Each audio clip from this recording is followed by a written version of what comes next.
Hi good morning friends, Radhe Krishna. कैसे हैं आप लोग? होप सब ठीक होंगे। तो आज है 11 मई से करंट अफेयर्स के एंड जीके के जितने भी इम्पोर्टेंट क्वेश्चन बनते हैं वे मैं आपके लिए लाई हूँ, जो कि हर तरह के कॉम्पिटिटिव एग्ज़ाम्स के लिए आपके काम आएंगे। मैंने वो सिलेक्टिव ही क्वेश्चंस लिए हैं जो हर तरह के एग्ज़ाम्स में पूछे जाते हैं।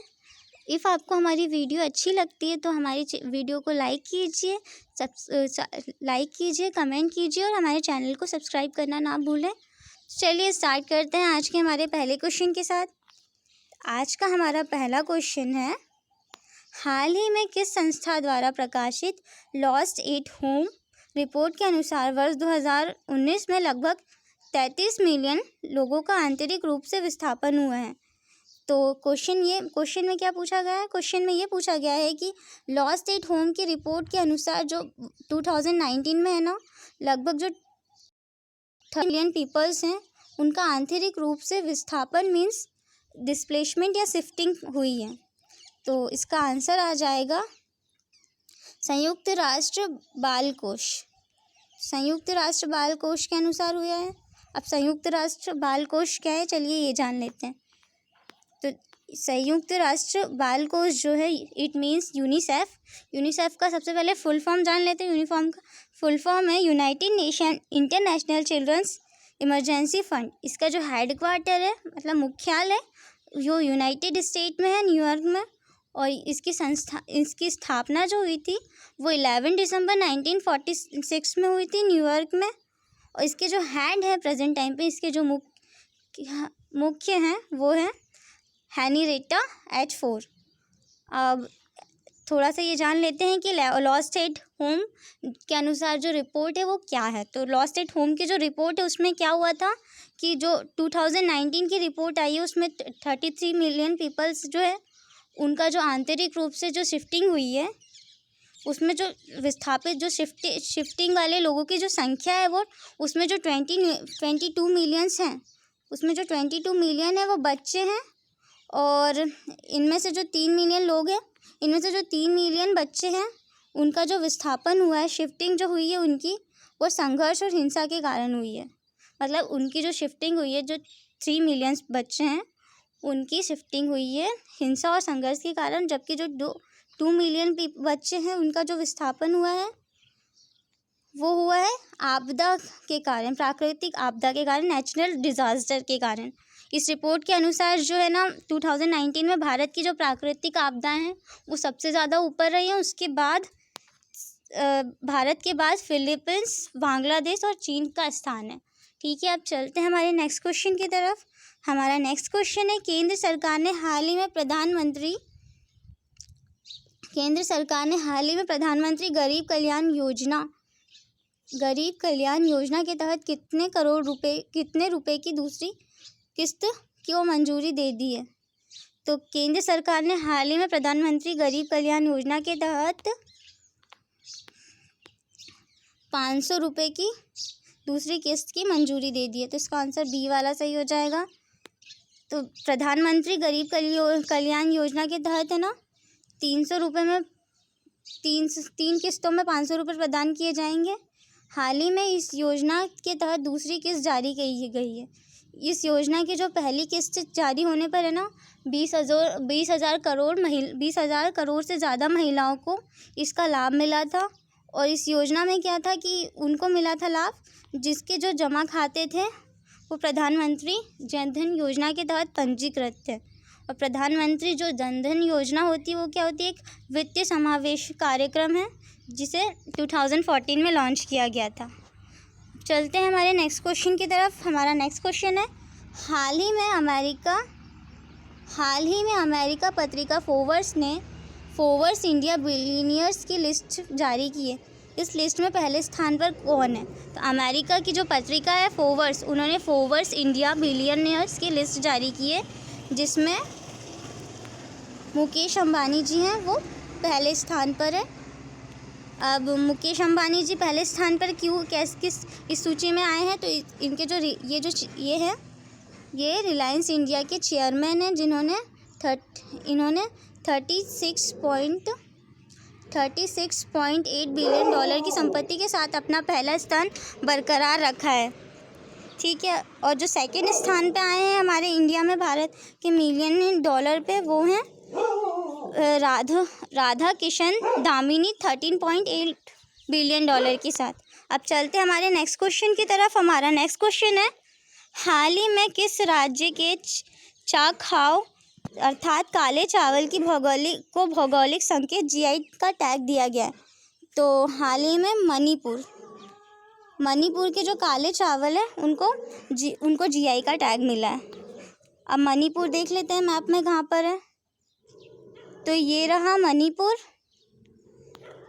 अब जो जीआई टैग है वो जो चखाओ चावल है, काले चावल, उनको इसलिए दिया गया है क्योंकि ये जो चावल है एक स्पेशल टाइप का चावल है। इसमें जो इसकी जो स्मेल है वो ये सुगंधित है, फ्रेगनेंस है, एंड ये चावल जो है वो थोड़ा चिपचिपा टाइप का है। और इस चावल का उपयोग है ना, वो जो वहाँ की दावतें होती हैं, वहाँ का जो सेलिब्रेशन वगैरह होता है वहाँ पर किया जाता है।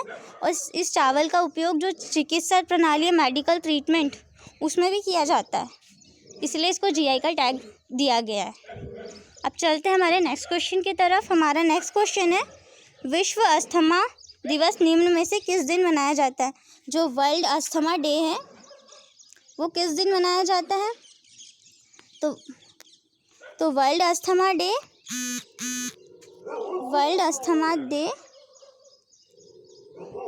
मई महीने के पहले मंगलवार को मनाया जाता है। अब ये जो विश्व अस्थमा दिवस है वो हर साल मई महीने के पहले मंगलवार को पूरे विश्व में, इसका जो उद्देश्य है वो अस्थमा की बीमारी के बारे में लोगों को जागरूक करना है।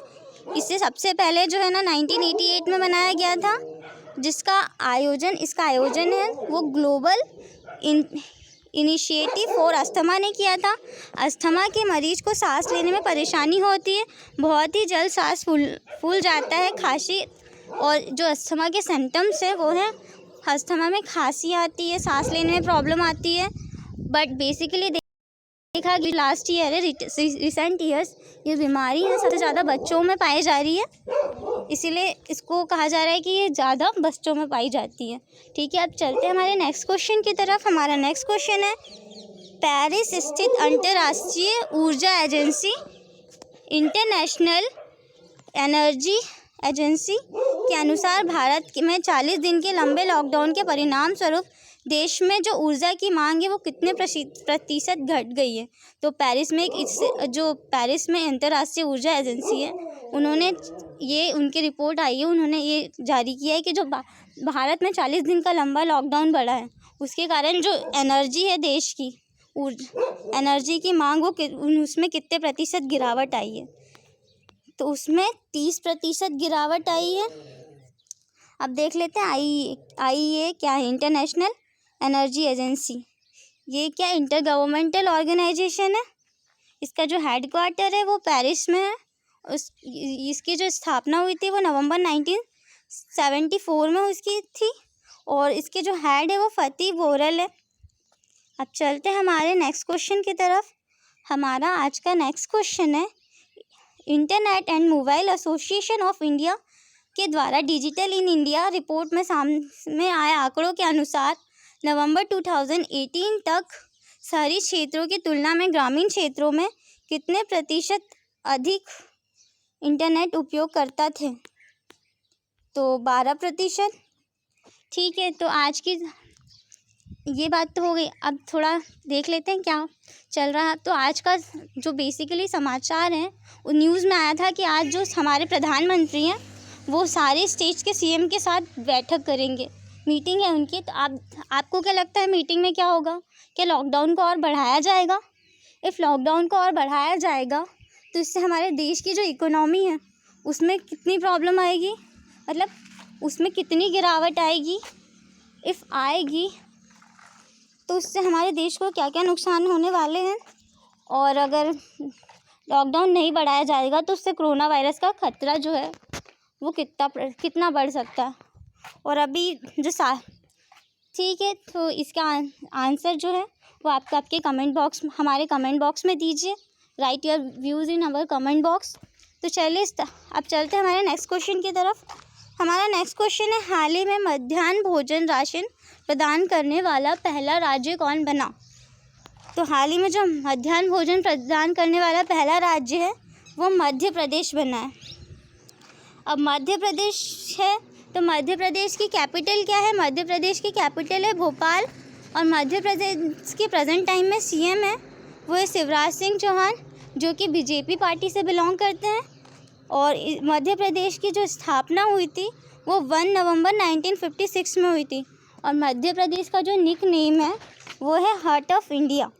और मध्य प्रदेश का जो स्टेट गेम है वो है मलखम्ब। मध्य प्रदेश का जो स्टेट एनिमल है वो है स्वैम्प डियर, इट मीन्स बारहसिंगा। और जो बर्ड है स्टेट बर्ड वो है इंडियन पैराडाइज। और स्टेट ट्री है बनियान ट्री। और स्टेट फिश है महाशीर। और नर्मदा रिवर है ना वो मध्य प्रदेश की लाइफलाइन है, लाइफलाइन रिवर है, या नर्मदा रिवर को मध्य प्रदेश की लाइफलाइन रिवर भी कहा जाता है। और मध्य प्रदेश के जो प्रेजेंट टाइम पे गवर्नर है वो है लालजी टंडन। अब चलते हैं हमारे नेक्स्ट क्वेश्चन की तरफ। तो यानी हाल ही में किस रेटिंग एजेंसी ने भारत की चालू वित्त वर्ष में जीडीपी शून्य की? तो हाल ही में भारत की जो चालू वित्त वर्ष की जो जीडीपी शून्य की है वो है मूडीज़ एजेंसी ने, मूडीज़ रेटिंग एजेंसी ने। अब मूडीज़ की बात आई है तो चलिए थोड़ा सा मूडीज़ के बारे में जान लेते हैं। क्या है मूडीज़? तो मूडीज़ एक रेटिंग एजेंसी है जो ग्लोबल रिपोर्ट जारी करती है। तो मूडीज़ का हेड क्वार्टर जो है वो न्यूयॉर्क में है। और मूडीज़ के सीईओ जो हैं प्रेजेंट टाइम पे वो रेमंड वी.एम.सी. Daniel JR. है। और मूडीज़ का जो फाउंडेड हुआ था वो जो मूडीज़ की स्थापना हुई थी वो 1909 में हुई थी। अब चलते हैं हमारे नेक्स्ट क्वेश्चन की तरफ। हमारा नेक्स्ट क्वेश्चन है, हाल ही में किस सरकार ने पान मसाला के ऊपर 1 साल का प्रतिबंध लगा दिया है? तो हाल ही में किस सरकार ने पान मसाले के ऊपर 1 साल का प्रतिबंध लगा दिया है? तो वो झारखंड ने लगाया है। अब चलते हैं, देख लेते हैं पहले झारखंड कहाँ है मैप में। तो ये रहा झारखंड। अब चलते हैं आज के हमारे जीके क्वेश्चंस की तरफ। हमारा जीके क्वेश्चन है, who has been appointed as the acting chairman of UPSC, union public service commission? तो यूपीएससी का जो चेयरमैन है उसको अपॉइंट कौन करता है? तो जोसेफ। इसका आंसर ये वाला सही हो जाएगा, जॉन जोसेफ। अब चलते हैं हमारे नेक्स्ट क्वेश्चन की तरफ। ये रहे जॉन जोसेफ। अब तो हमारा नेक्स्ट क्वेश्चन है, Gorakhpur terracotta which back the geographical indication GI tag is from which the following state? तो गोरखपुर का जो टेराकोटा है उसको जीआई टैग जो मिला है वो किस स्टेट को मिला है? तो इसका आंसर आ जाएगा यूपी, उत्तर प्रदेश। यूपी की बात आई है तो यूपी के जो प्रेजेंट टाइम पर सीएम है वो हैं योगी आदित्यनाथ जी। यूपी की जो कैपिटल है वो है लखनऊ। अब चलते हैं हमारे नेक्स्ट क्वेश्चन की तरफ। हमारा नेक्स्ट क्वेश्चन है, which article of the Indian constitution gives freedom to form a trade union?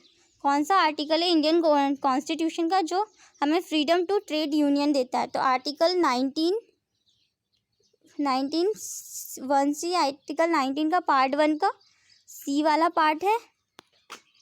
अब चलते हैं हमारे नेक्स्ट क्वेश्चन की तरफ। हमारा नेक्स्ट क्वेश्चन है, who can declare a financial emergency in the country? Financial emergency country की वो कौन डिक्लेयर कर सकता है? आई थिंक बेसिकली इसका आंसर तो सब जानते हैं। स्टिल जो प्रेसिडेंट ऑफ इंडिया है वो फाइनेंशियल इमरजेंसी डिक्लेयर कर सकते हैं हमारे इंडिया में। अब चलते हैं नेक्स्ट क्वेश्चन की तरफ। हमारा नेक्स्ट क्वेश्चन है, which part of the Indian constitution has emergency provision? Indian constitution के कौन से पार्ट में इमरजेंसी के प्रोविज़न्स को दिया गया है? तो इंडियन कॉन्स्टिट्यूशन के पार्ट 18 में दिया गया है। पार्ट 18 में जो एक्सप्लेन किया गया है इंडियन कॉन्स्टिट्यूशन का, उसमें इमरजेंसी प्रोविज़न्स को कंटेन किया गया है, जिसमें आर्टिकल 352 टू आर्टिकल 366 तक है। जो आर्टिकल 352 है वो बेसिकली रिलेटेड है नेशनल इमरजेंसी से। अब है ना अब चलते हैं हमारे नेक्स्ट क्वेश्चन की तरफ। हमारा नेक्स्ट क्वेश्चन है when was the national emergency first declared in India. हमारे इंडिया में जो नेशनल इमरजेंसी है वो पहली बार कब डिक्लेयर की गई थी? तो हमारे इंडिया में अभी नेशनल इमरजेंसी तो डिक्लेयर नहीं की गई है, इसलिए इसका आंसर नेवर आ जाएगा। अब चलते हैं हमारे नेक्स्ट क्वेश्चन की तरफ। Under which circumstances can a financial emergency be declare. कौन से सर्क्यूमस्टेंसेस के अंदर अपन फाइनेंशियल इमरजेंसी डिक्लेयर कर सकते हैं? At the time of financial stability of the stability in the country. उस टाइम जब फाइनेंशियल स्टेबिलिटी आ जाए कंट्री में। In case of threat to India's financial stability और एनी पार्ट। तो इसका आंसर आ जाएगा सी वाला। दोनों ही केसों में हम इमरजेंसी डिक्लेयर कर सकते हैं। अब चलते हैं हमारे नेक्स्ट क्वेश्चन की तरफ। हमारा नेक्स्ट क्वेश्चन है which of the following constitutional amendment has empowered the president to declare national emergency on the particular part of India. Constitution के कौन से अमेंडमेंट में ये प्रेसिडेंट को पावर मिली है कि जो नेशनल इमरजेंसी है वो इंडिया की कोई से भी पर्टिकुलर पार्ट में प्रेसिडेंट डिक्लेयर कर सकता है? तो ये जो मिली है वो मिली अमेंडमेंट में कॉन्स्टिट्यूशन के। अब चलते हैं हमारे नेक्स्ट क्वेश्चन की तरफ। हमारा नेक्स्ट क्वेश्चन है और आज का हमारा लास्ट क्वेश्चन भी। Emergency provisions in India constitution are derived from the constitution of. जो इमरजेंसी प्रोविजंस हैं इंडिया की वो इंडियन कॉन्स्टिट्यूशन की वो कहाँ से ली गई है? तो इंडियन कॉन्स्टिट्यूशन की जो इमरजेंसी प्रोविज़न है वो ली गई है जर्मनी से। और आज का हमारा क्वेश्चन ये है कि जो अभी हाल ही में वेदर